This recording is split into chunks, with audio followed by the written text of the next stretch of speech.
नमस्कार दोस्तों, आप सबका स्वागत है मेरे यूट्यूब चैनल पर। मित्रों, यदि कोई अपराध कारित होता है तो दो तरह से इस पर कार्रवाई प्रारंभ की जाती है। एक तो पुलिस को सूचना दी जाती है, पुलिस कॉग्निजेबल ऑफेंस होता है तो एफआईआर, नॉन कॉग्निजेबल होता है तो एनसीआर दर्ज करती है। और दूसरा, सीधे मजिस्ट्रेट से कार्रवाई करने के लिए आग्रह किया जाता है, परिवाद किया जाता है। परिवाद क्या है? इसको भारतीय नागरिक सुरक्षा संहिता की धारा 2 घ में परिभाषित किया गया है। कहाँ परिभाषित किया गया है? 2 घ में पहले पर 2D में पहले पर परिभाषित था सीआरपीसी में। भारतीय नागरिक सुरक्षा संहिता की धारा 2H या 2H में परिवाद को परिभाषित किया गया है। परिभाषा वही है जो सीआरपीसी में थी। परिवाद से इसमें कहा गया है कि परिवाद से इस संहिता के अंतर्गत मजिस्ट्रेट द्वारा कार्रवाई किए जाने की दृष्टि से मौखिक या लिखित रूप से उसे किया गया यह अभिकथन है कि किसी व्यक्ति ने, चाहे वह ज्ञात हो या अज्ञात, अपराध किया है, किंतु इसके अंतर्गत पुलिस रिपोर्ट नहीं है। मतलब आप जानते हैं कि अगर पुलिस रिपोर्ट भेजती है, एफआईआर के बाद चार्जशीट भेजती है तो परिवाद नहीं माना जाता है, उसकी अलग एक प्रक्रिया है। यदि कोई व्यक्ति सीधे न्यायालय से ये कार्रवाई किए जाने के आशय से किसी व्यक्ति की, चाहे ज्ञात हो या अज्ञात, के विरुद्ध शिकायत करता है तो परिवाद होता है। एक बात ध्यान रखने वाली है कि 2J के स्पष्टीकरण में बिल्कुल यह स्पष्ट कर दिया गया है कि यदि नॉन कॉग्निजेबल ऑफेंस के मामले में पुलिस द्वारा विवेचनोपरांत कोई रिपोर्ट प्रेषित की जाती है तो वह परिवाद समझी जाती है और पुलिस अधिकारी परिवादी, ऐसा पुलिस अधिकारी जो रिपोर्ट को प्रेषित करता है वह परिवादी समझा जाएगा। ये ऐसा उल्लिखित है स्पष्टीकरण में। अब मजिस्ट्रेट से परिवाद करने के बारे में जो व्यवस्था या जो प्रावधान किया गया है वो भारतीय नागरिक सुरक्षा संहिता की अध्याय 16 में 223 से लेकर 226 तक के सेक्शंस में किया गया है।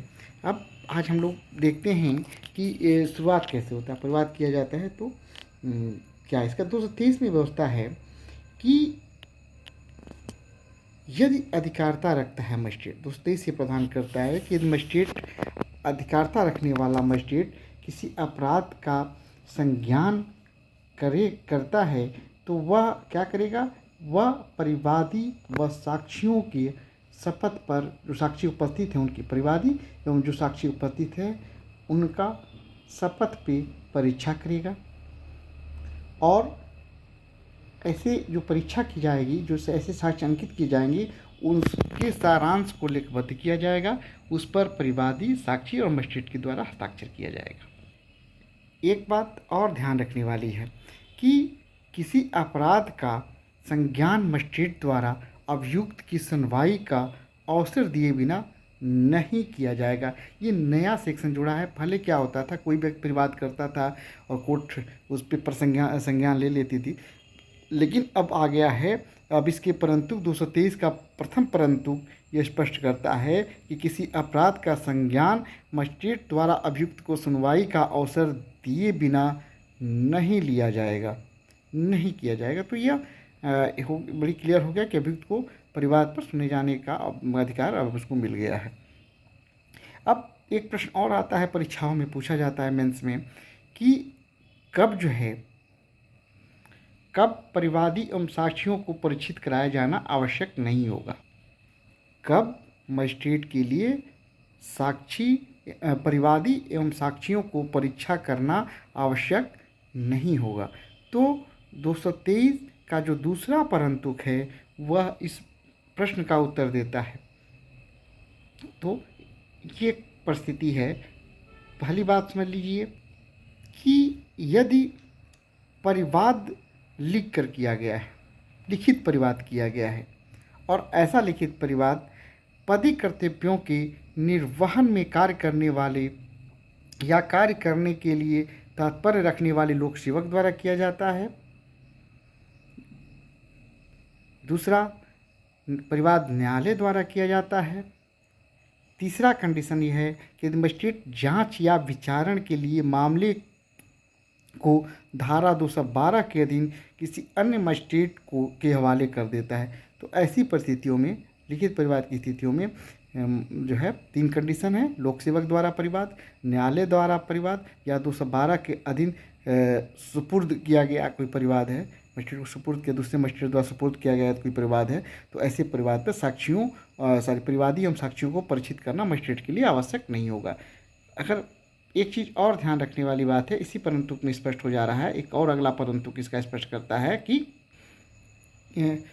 यदि कोई मजिस्ट्रेट परिवादी और साक्षियों को परिचित करने के पश्चात मामले को 212 के अधीन किसी अन्य मजिस्ट्रेट के हवाले करता है, तो बाद वाले मजिस्ट्रेट के लिए यह आवश्यक नहीं होगा कि वह साक्षियों की परीक्षा फिर से करे। पुनः साक्षियों को परीक्षा कराया जाना उसके लिए आवश्यक नहीं होगा।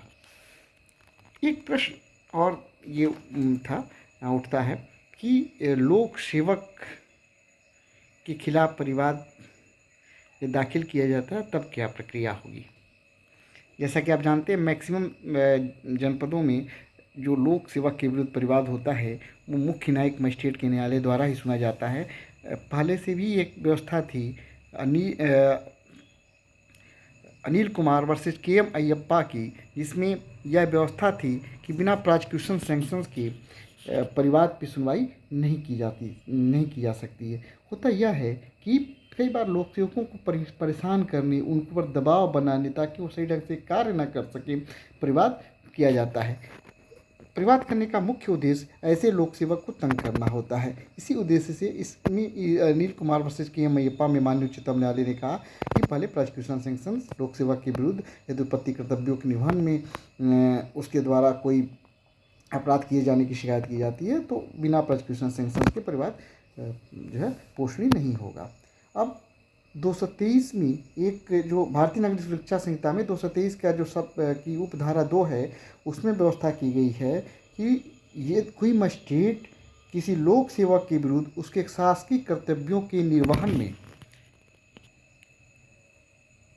कोई मजिस्ट्रेट किसी लोक सेवक के विरुद्ध उसके शासकीय कर्तव्यों के निर्वहन के दौरान कारित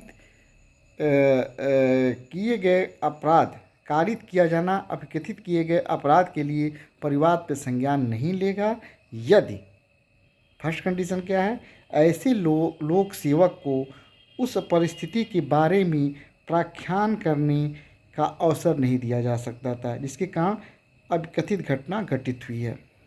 और दूसरा कि ऐसे लोक सेवक की वरिष्ठ अधिकारी से घटना के तथ्यों और परिस्थितियों को अंतर्विष्ट करने वाला रिपोर्ट प्राप्त नहीं हो जाता। तो लोक सेवकों के विरुद्ध परिवाद में 2 कंडीशंस है, फुलफिल होना चाहिए। पहली बात कि यदि लोक सेवक द्वारा अपने पदीय कर्तव्यों के निर्वहन के दौरान कोई अपराध किया जाना अभिकथित किया जाता है, तो ऐसे मामलों में परिवाद पर मजिस्ट्रेट तब तक वो नहीं करेगा, परिवाद को नहीं ग्रहण करेगा जब तक कि 2 कंडीशन फुलफिल नहीं हो जाता। पहली बात कि उस लोक सेवक को जिसके विरुद्ध परिवाद किया गया है उन परिस्थितियों को स्पष्ट करने का अवसर नहीं प्रदान किया जाता, और दूसरा उसके वरिष्ठ अधिकारी की आज्ञा इस रिपोर्ट प्राप्त नहीं हो जाती। ये नया प्रावधान है भारतीय नागरिक सुरक्षा संहिता में।